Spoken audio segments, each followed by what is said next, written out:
The moment I understood poverty wasn't when I had nothing. It was the night I sat at a table full of everything and ordered a $14 salad so no one would know. That's the thing about being broke that no one tells you. It's not the empty fridge that breaks you. It's not the lights flickering off, or the landlord's number showing up on your phone, or the particular silence of a house where everyone is pretending everything is fine. Those things are hard, but you survive them. What breaks you quietly, slowly, in ways you don't even notice until years later is learning how to smile while you disappear. It's the art of making yourself smaller than your hunger, of turning need into preference and deprivation into choice, of sitting in a room full of people and being invisible not because no one sees you, but because you've spent years learning how to make sure they don't. This is that night, and what it taught me that wealth never could. The menu is heavier than you expected, leather-bound, with gold lettering on the cover that catches the candlelight. The kind of menu that doesn't have prices on it, or if it does, you have to look twice because the numbers don't quite register the first time, not because you can't read, because your brain keeps trying to translate them into something that makes sense, and failing. You are 19 years old. You are sitting at a table in a restaurant you've never heard of until 48 hours ago, when your new roommate, a boy named Chase, who owns 3 pairs of the same sneaker in different colorways and speaks about his gap year in Thailand the way other people talk about grocery runs, said, "We're all going out Friday. You're coming, right?" And you said yes before your brain caught up with your mouth. Because that is what you do now. You say yes. You say yes to everything. Because you came here to be someone different. And that person says yes. Now it's Friday. And you're here. You're wearing the nicest thing you own, a button-down shirt you bought at Goodwill 3 years ago that still fits if you don't tuck it in. You pressed it that afternoon with the travel iron your mother packed for you, the one that takes 8 minutes to heat up and smells faintly of scorched cotton. You told yourself you looked fine. You still think you look fine. But fine is a different word in this room. Before the menu. You know what it's like to not have enough. You know it in your knuckles, in the way your jaw tightens when you hear a cash register. You grew up watching your mother count things, eggs, miles on the car, days until payday. You learned young that numbers are never just numbers. A dollar isn't a dollar. It is the gap between a full tank and walking 3 miles to class. It is the difference between your little sister having lunch money on Friday and her borrowing from a friend and pretending it doesn't bother her. Your family was never dramatic about it. That's the part people get wrong when they imagine poverty. They imagine yelling, chaos, visible collapse. But in your house, it was quiet. It was your mother speaking in a lower voice when she was on the phone with the electric company. It was the way she moved the cereal boxes around in the pantry so the fuller ones were at the front. It was the smile she had ready for any question you asked. A smile that meant, "We are fine. We will always be fine. Do not worry about this." You learned from her. You learned that the most important skill isn't resourcefulness or resilience or any of the words people put on motivational posters. It's performance. It's knowing how to look like everything is okay when everything is not, and doing it so naturally that eventually even you believe it. But that was home. Home is 600 miles away. Home is a different chapter. You got the scholarship. The full ride tuition, room, board, a modest stipend for books, and what the financial aid letter cheerfully called personal expenses. You stood in your kitchen and read the acceptance email out loud to your mother, and she covered her mouth with both hands and didn't say anything for a long time. Then she said, "You're going to be so good there. Not you deserve this. Not we did it. Just that. You're going to be so good there." As if she'd always known this room existed, somewhere far away, waiting for you. You packed one suitcase. You said goodbye to everything that had ever been your whole world, and you told yourself, this is where it changes. And it is changing. Except right now, change looks like a leather menu, and 8 people at a round table who have never in their lives looked at a price before reaching for something, and someone just ordered a bottle of wine like it costs nothing, because for them, it costs nothing. Because cost is a category of thought that simply does not exist in the same way for them, the way color doesn't exist for someone who has never known darkness. Icon. The calculation. You don't read the menu top to bottom like a normal person. You read it the way you've always read everything that costs something. Bottom to top, cheapest first. Your eyes are fast. Your mother trained them without meaning to. All those years of grocery store runs where she'd move through the aisles with the precision of someone diffusing something. $14. That's the lowest you can find. A side salad, arugula, shaved parmesan, lemon vinaigrette. $14 for a bowl of leaves. You do the math in 2 seconds flat. You have $43 in your checking account and 11 days until your work-study deposit clears. The dining hall closes at 9. The salad is $14. Plus tax, call it $1.50, plus the tip you'll pay, because you know what it's like to carry plates for 3 hours and walk home with $22 in sore feet, so you always tip, even when it hurts, because that's the one thing you promised yourself you'd never stop doing. That brings it to maybe $18, $19. You can do 19. You can survive 19. You'll eat ramen tomorrow and the day after, and that's fine. That's not even hardship. That's just math. You are very good at math. The girl across from you, Priya, pre-med, warm laugh. The kind of person who makes you feel seen without trying, who remembered your name from the one time you met in the hallway 3 weeks ago, says, "The steak here is amazing. You have to get it." She slides the menu toward you helpfully, turning it to the entree page, pointing at a $38 filet like she's showing you a sunset, like she wants you to have this beautiful thing.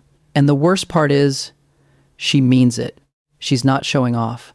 She genuinely wants you to enjoy dinner. You smile. "I'm not really that hungry, actually. Big lunch." There was no big lunch. You had half a dining hall sandwich at noon and saved the other half in your mini fridge for tomorrow. You've said this sentence, some version of it, in some room, in front of some menu or vending machine or birthday party spread so many times that it no longer feels like a lie. It has become its own kind of truth. A translation, a way of saying, "I cannot afford what you're having," rendered into language that requires no explanation and invites no follow-up. You are fluent in this language. You have been since you were 12. I. What sits beneath the smile? You are good at this. Better than you should be, for someone your age. You know exactly how long to hold eye contact before looking back at the menu. You know how to laugh at the right moment, not too loud, not too late. You know how to ask questions about other people, which is the fastest way to stop being asked questions yourself. You know how to be present enough that no one thinks to check if you're really there. You learned this at 16, when your church did a food drive and your family was quietly, carefully one of the recipients. Your mother had signed the form in small, neat handwriting, the way she did everything with dignity, without drawing attention. You'd helped carry the bags in from the car, pasta boxes and canned tomatoes and a frozen turkey, and you'd felt something move through you that you didn't have a word for then. You have one now. It was shame. Clean, cold, instructional shame. It taught you that need is something to be hidden, and hiding it is a skill. And skills can be practiced until they look like second nature. You watch Chase order a second appetizer without looking up from his phone. You watch the wine get refilled the second bottle, poured by a server who moves through the table like weather. You watch these people, good people, genuinely good people who would be horrified if they knew what was happening 4 feet away from them, exist in a world where a $38 steak is just dinner, not a decision. Where money is a background condition, like air. Where the question, "Can I afford this?" has simply never been the first question. And something complicated moves through you. Not hatred, not even envy. Exactly. You've been poor long enough to understand that envy is a luxury too. It requires energy you usually don't have. What moves through you is quieter than that. A kind of grief, maybe, for the version of yourself that could sit here and just be hungry and order what sounds good and not be running numbers in the back of your head like a cash register that never turns off. You wonder if that version of you exists somewhere, if you'll ever get to meet her. IV. The geography of this room. While everyone else is talking, you do what you always do in unfamiliar spaces. You map it. 2 exits. Restrooms in the back left. The bar is to your right, warm light, the kind of amber glow that makes people feel expensive.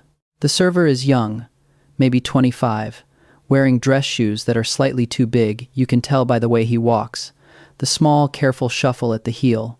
You recognize that shuffle. You wore shoes that were too big for 2 years because your feet were still growing, and your mother was waiting until they stopped before buying the next size. You know things about this room that no one else at the table knows because you've been trained to notice them. You know which water glasses are getting low before the server does. You know the couple 2 tables over is having an argument disguised as a quiet conversation. You know the busboy is exhausted. You can see it in the set of his shoulders, the way he moves through the room without really being in it. Poverty gave you this. It sharpened you, made you the kind of person who reads a room the way other people read a book, looking for information, looking for risk, looking for the thing that could go wrong before it does. You're not sure yet whether this is a gift or a wound. Tonight it feels like both. V. The moment it cracks. It happens when the check comes. Chase picks it up with the easy confidence of someone who has never once in his life felt his pulse change at the sight of a bill.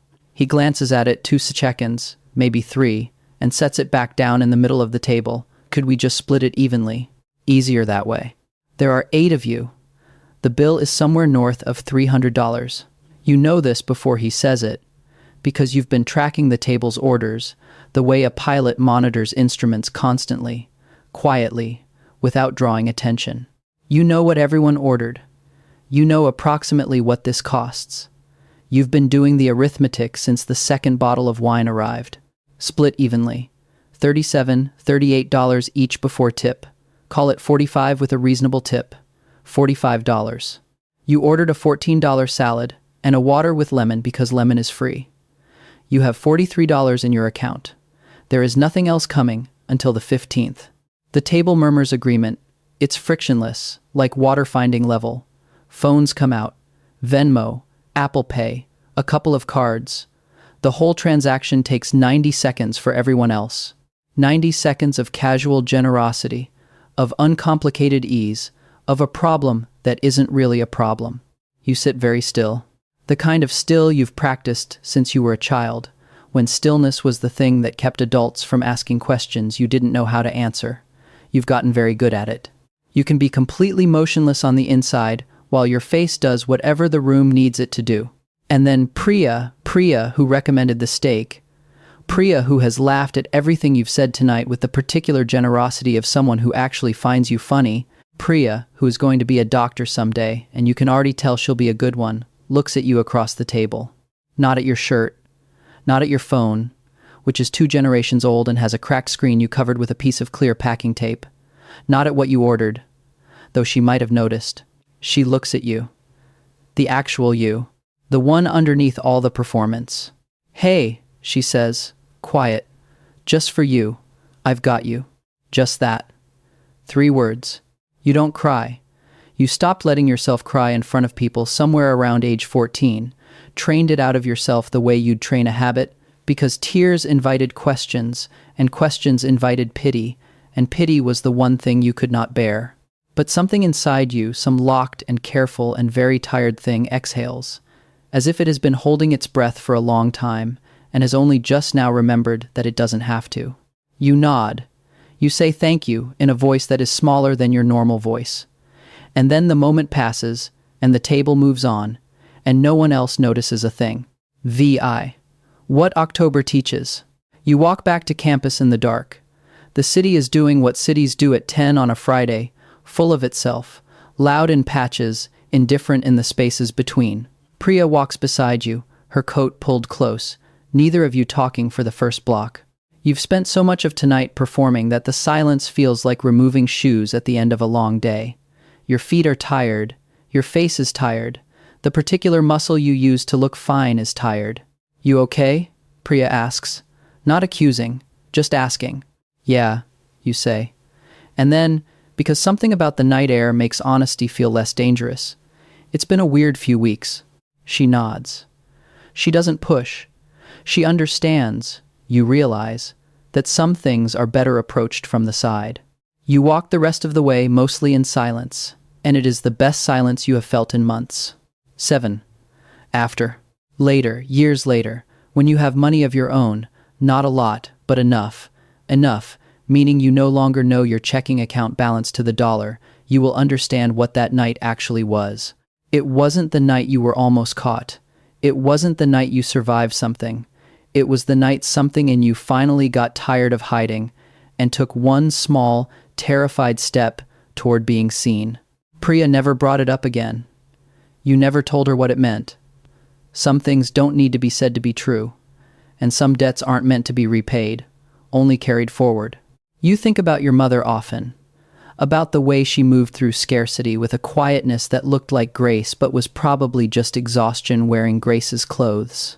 You think about everything she carried without telling anyone, the calculations, the performances, the smile she had ready at every door.